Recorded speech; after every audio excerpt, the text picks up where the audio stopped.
एक गांव में बिशन नाम का एक बूढ़ा पहलवान अपनी पत्नी और बेटे के साथ रहा करता था। बिशन का बेटा इंदर खेती करके अपने परिवार का पालन पोषण करता था। बिशन की बूढ़ी पत्नी अक्सर बीमार रहा करती थी। एक दिन बिशन अपनी पत्नी की दवाई लेकर घर लौट रहा था कि तभी गांव के व्यक्ति सोमू बिशन का रास्ता रोककर बोला, क्या हाल है बिशन जी? ये शीशी लेकर इतनी तेजी से कहां जा रहे हो? ये मेरी पत्नी की दवाई है सोमू, मैं इसे लेकर घर पर जा रहा हूं। मैं बहुत दिनों से आपसे कुछ बात करना चाहता था बिशन।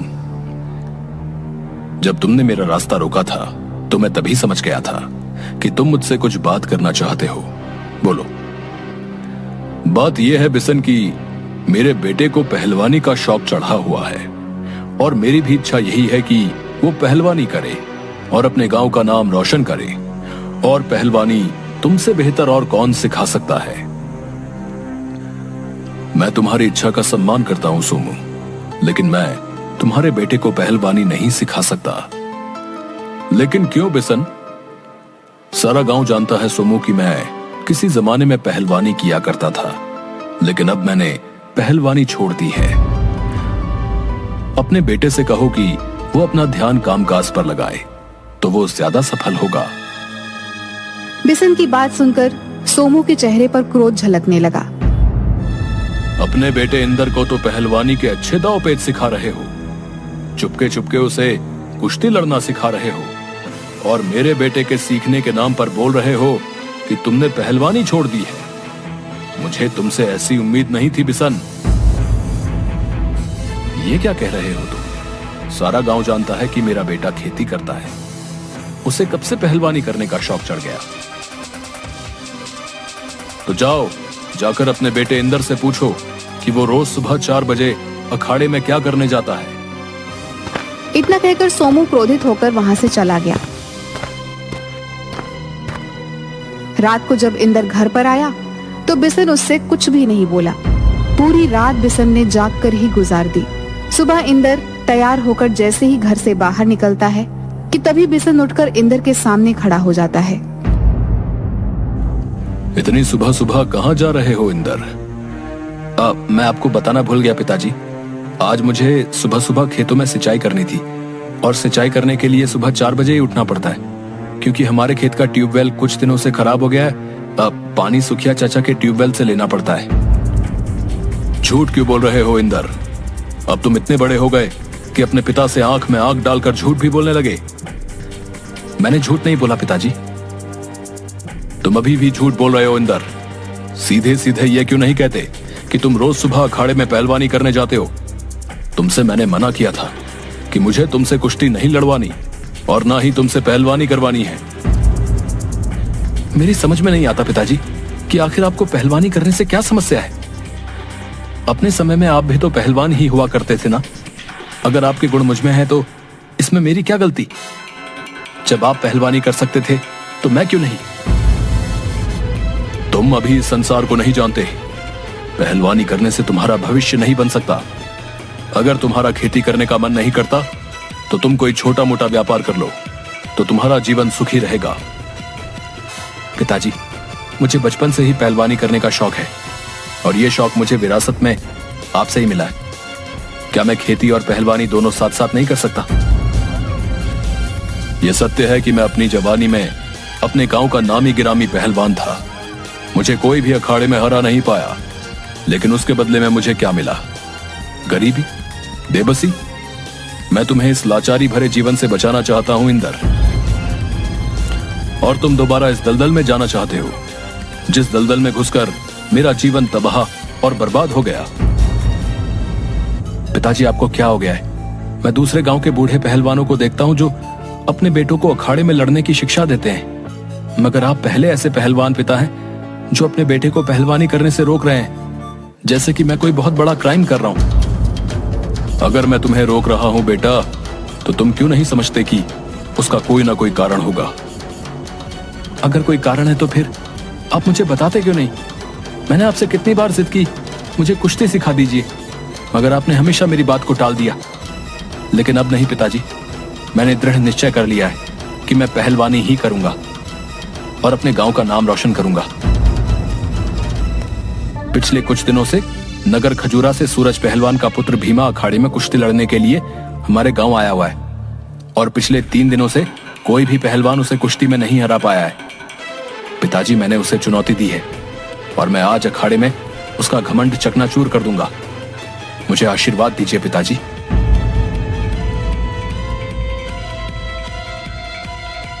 सूरज का नाम सुनकर बिशन बुरी तरह से चौंक जाता है। क्या चंदन नगर के सूरज का बेटा भी पहलवान बन गया है? हाँ पिताजी, तुम उससे नहीं लड़ोगे इंदर। ये कैसी बातें कर रहे हैं आप? पिताजी, मैं उसे भरे गांव में चुनौती दे चुका हूं। इतना सब कुछ हो गया और तुमने मुझे अभी तक नहीं बताया। यहां तक कि मुझे गांव के दूसरे व्यक्तियों से पता चल रहा है कि तुम अखाड़े में जाकर पहलवानी कर रहे हो। और यही नहीं, तुमने मुझसे बगैर पूछे सूरज के बेटे को चुनौती भी दे दी। मैं कोई बच्चा नहीं हूं पिताजी, जो हर बात आपसे पूछ कर करूं। और वैसे भी मैं कोई शराब नहीं पी रहा या कोई गलत कार्य नहीं कर रहा, पहलवानी कर रहा हूं। अरे, और पिताओं को तो अपनी संतान पर गर्व होता है। इंदर की बात सुनकर बिशन इंदर का मजाक उड़ाते हुए मुस्कुराते हुए बोला, सूरज का बेटा कितने साल से अखाड़े में कुश्ती लड़ रहा है? वो पिछले 3 साल से अखाड़े में कुश्ती लड़ रहा है। और तुमने कितनी कुश्तियां लड़ी हैं? ये मेरी पहली कुश्ती है और मुझे आपके आशीर्वाद की जरूरत है। होश में आओ इंदर, होश में आओ। ये पहलवानी कोई साइकिल की रेस नहीं है। तुम मुझसे नहीं लड़ पाओगे। तुम नहीं जानते इंदर की जरा सी चूक पहलवान को जिंदगी भर के लिए बेकार कर देती है। मैं आपकी हर बात मानने को तैयार हूं पिताजी, लेकिन ये बात मैं बिल्कुल नहीं मानूंगा। उसे सबके सामने चुनौती दी है। अब अगर मैं अपनी चुनौती को वापस ले लूंगा तो वो समझेगा कि मैं डर गया, और तो और मेरे गांव का नाम भी बदनाम हो जाएगा। लोग मजाक उड़ाएंगे। आप क्या चाहते हैं कि गांव के व्यक्ति मेरा मजाक उड़ाएं? इतना कहकर इंदर चुपचाप घर से बाहर निकल गया। बिशन की पत्नी काफी देर से अपने पति और पुत्र की बहस सुन रही थी। जब वो पहलवानी करना ही चाहता है तो तुम्हें उसे पहलवानी करने देना चाहिए। तुम अच्छी तरह से जानती हो कि मैं उसे पहलवानी क्यों नहीं करने देता। लेकिन वह इस वक्त जवानी की जोश में है। वह आपकी किसी भी बात को नहीं समझेगा। डर तो मुझे इसी बात का है कि उसकी जवानी का जोश उसके लिए कोई नई मुसीबत ना खड़ी कर दे।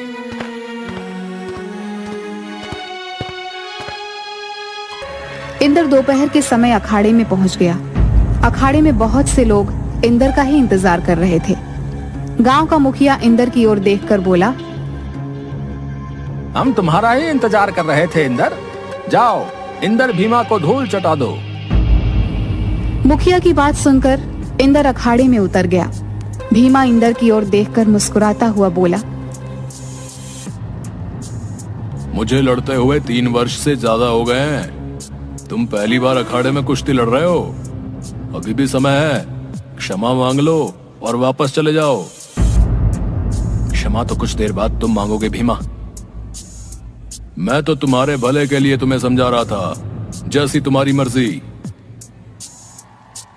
भीमा और इंदर में कुश्ती होने लगी। इंदर ने भीमा को 2 मिनट में ही चित कर दिया। भीमा बुरी तरीके से हार गया। गांव के मुखिया ने इंदर को विजय घोषित कर दिया। इधर भीमा अपना जरा सा मुंह लिए हुए अपने पिता सूरज के सामने जाकर खड़ा हो जाता है। मुझे आज तक कोई हरा नहीं पाया और तू एक नौसिखिए से हार कर आ गया। मेरा नाम मिट्टी में मिला दिया। वो नौसिखिया कोई आम लड़का नहीं, बल्कि अपने समय के नामी गिरामी पहलवान बिशन का पुत्र है। बिशन का नाम सुनकर सूरज बुरी तरीके से चौंक जाता है। तुमने मुझे पहले क्यों नहीं बताया कि तुम्हें बिशन के पुत्र ने चुनौती दी है? कहते हैं इंदर को लड़ाई के दांव पेच विरासत में मिले हैं। चिंता मत करो, 2 दिन बाद तुम दोबारा उस इंदर को चुनौती दोगे। आप इंदर की ताकत को नहीं जानते पिताजी। उसे हरा पाना बहुत मुश्किल है। तुम अभी पहलवानी के बारे में अधिक नहीं जानते। मत भूलो, मैं इस गांव में अखाड़ा चलाता हूं। 3 दिन बाद सूरज भीमा के साथ इंदर के गांव पहुंच गया और मुस्कुराता हुआ मुखिया से बोला, तुम्हारे गांव के लड़के ने मेरे पुत्र भीमा को बड़ी आसानी से हरा दिया। हाँ तो मेरा बेटा इंदर को दोबारा चुनौती देने आया है। इसका कहना है कि अगर इंदर वाकई में एक मर्द है तो आज दोपहर में वो आकर इससे कुश्ती लड़े, नहीं तो चूड़ियां पहनकर अपने घर बैठ जाए। इतना कहकर सूरज भीमा को लेकर वहां से चला गया। मुखिया तुरंत इंदर के पास पहुंच गया और उसे सारी घटना बता दी। ठीक है मुखिया जी, मैं आज दोपहर को सही समय पर अखाड़े पर पहुंच जाऊंगा। मुखिया वहां से चला गया, मगर इंदर नहीं जानता था कि मुखिया और उसकी यह बात बिशन दरवाजे से चुपके से सुन रहा था। इंदर दोपहर में जाने की तैयारी कर रहा था कि तभी बिशन इंदर से बोला, ये सूरज की चाल है इंदर, उसके झांसे में मत आना। वो तुमसे बदला लेने आया है। मैं सूरज को बहुत समय से जानता हूं।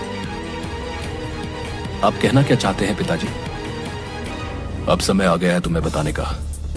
सूरज को जिस अखाड़े से लाखों रुपए की महीने की आमदनी होती है, उस अखाड़े की जमीन मेरी है।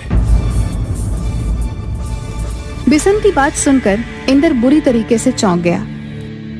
क्या आपने मुझे इस बारे में पहले क्यों नहीं बताया? अगर वो जमीन आपकी है तो फिर गांव को छोड़कर यहां क्यों चले आए? बरसों पहले एक रोज सूरज ने बड़ी चालाकी से मुझे उकसाया। जब मैं कुश्ती लड़ने के लिए अखाड़े में उतरा तो उसने एक शर्त रखी कि अगर वो मुझे हरा देगा तो ये सारा अखाड़ा जमीन सहित उसका हो जाएगा। मैं उसकी चालाकी को समझ नहीं पाया। सूरज ने धोखे से मेरी आंखों में एक पाउडर डाल दिया। कुछ देर के लिए मुझे दिखाई देना बंद हो गया। इसी का फायदा उठाकर सूरज ने अपने शरीर की पूरी ताकत लगाकर एक घूंसा मेरे पेट में मार दिया। मैं हार गया और मैं सड़क पर आ गया। मैं तुम्हें और तुम्हारी मां को लेकर इस गांव में चला आया। बाद में मुझे पता लगा कि सूरज ने धोखे से जो घूंसे का वार मेरे पेट पर किया था, उससे मेरी एक किडनी पूरी तरह से डैमेज हो चुकी थी। इसी वजह से मैं आज कोई मेहनत का काम भी नहीं कर पाता। आपने मुझे ये बात पहले क्यों नहीं बताई पिताजी? अब तो मैं भीमा से जरूर लड़ूंगा और आपका बदला जरूर लूंगा। इतना कहकर इंदर बहुत तेजी से घर से निकल गया और अखाड़े में पहुंच गया। कुछ ही देर बाद भीमा और इंदर में कुश्ती होने लगी, मगर भीमा ने बड़ी चालाकी से इंदर की एक टांग तोड़ दी। इंदर हार गया। इंदर को इस हालत में देख बिशन की आंखों में आंसू आ गए। इंदर अब अपाहिज हो चुका था। मैं तुमसे इसीलिए मना करता था बेटा, और मैंने तुम्हें चेताया भी था कि सूरज अपना बदला लेने के लिए आया है। ये उसकी चाल है, लेकिन तुमने मेरी बात नहीं मानी। लेकिन अब क्या होगा जी? इंदर हमारा इकलौता सहारा था। भीमा ने उसकी टांग इतनी बुरी तरीके से तोड़ी है कि डॉक्टर ने कहा है कि इसकी टांग सिर्फ विदेश में ही सही हो सकती है, नहीं तो ये जीवन भर अपाहिज ही रहेगा। यही तो हमारे बुढ़ापे का सहारा था। अब हम क्या करेंगे? अचानक बिशन इंदर की ओर देखकर बोला, तुम तो पहली बार में कुश्ती जीत गए थे, दूसरी बार में अचानक तुम्हारे साथ क्या हुआ? मुझे नहीं पता पिताजी। मुझे बस इतना पता है कि मैं कुश्ती जीतने ही वाला था कि तभी मुझे अचानक दिखाई देना बंद हो गया, और इसका फायदा उठाकर भीमा ने अपनी टांग मेरी टांग पर बुरी तरह से मार दी और मेरी टांग टूट गई। अच्छा नहीं किया ये सूरज ने, ये अच्छा नहीं किया। इतना कहकर बिशन अपने गांव के मुखिया को लेकर सीधा सूरज के घर पर पहुंचा।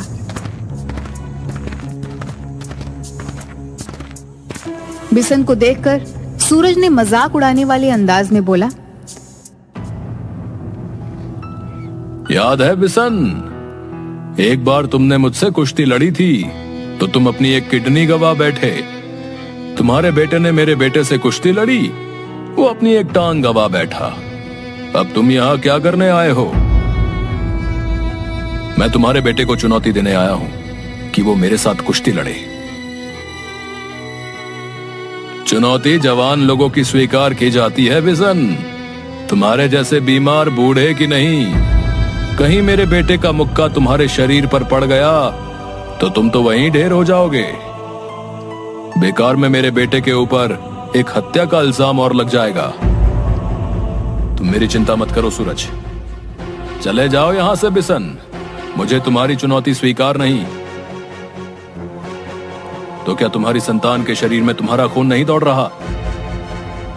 बिशन ने यह बात बोली ही थी कि तभी भीमा क्रोधित होता हुआ बाहर निकल कर आया। बस बहुत हो गया बिशन चाचा, काफी देर से आपकी उम्र का लिहाज कर रहा था। तुमने मेरे बेटे के लिए बहुत घटिया बात बोली है बिशन। तुम्हें इसका जवाब कल अखाड़े में मिलेगा और कल के अखाड़े में सारा गांव इकट्ठा होगा और तुम्हारी मौत को देखेगा। मुझे कल का इंतजार है।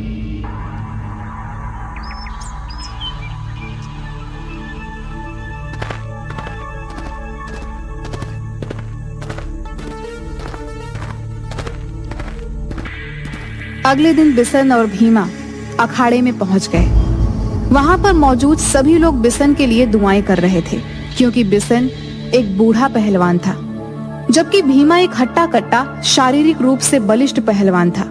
कुछ ही देर में कुश्ती शुरू हो गई, मगर देखते ही देखते बिशन ने बड़ी फुर्ती से भीमा को धूल चटा दी और भीमा की दोनों टांगे तोड़ दी।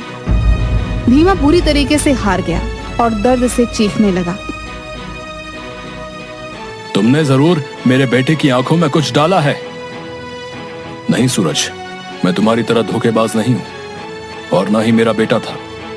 मेरे बेटे ने तुम्हारे उकसावे में अपना नुकसान किया और मैंने अपनी जवानी में तुम्हारे उकसावे पर अपना नुकसान किया था। मैंने तुम्हारे बेटे को अखाड़े के दांव पेच से हराया है। देखा, जब तुम्हारे अपने बेटे की दोनों टांगे टूटी तो तुम कैसे दर्द से बिलबिला रहे हो। मुझसे पूछो, तुम्हारे बेटे ने मेरे इंदर की टांग धोखे से तोड़ी। सच तो यह है कि पाउडर आंखों में तुम्हारे बेटे ने मेरे बेटे के डाला था और बरसों पहले तुमने मेरी आंखों में भी धोखे से पाउडर डाला था।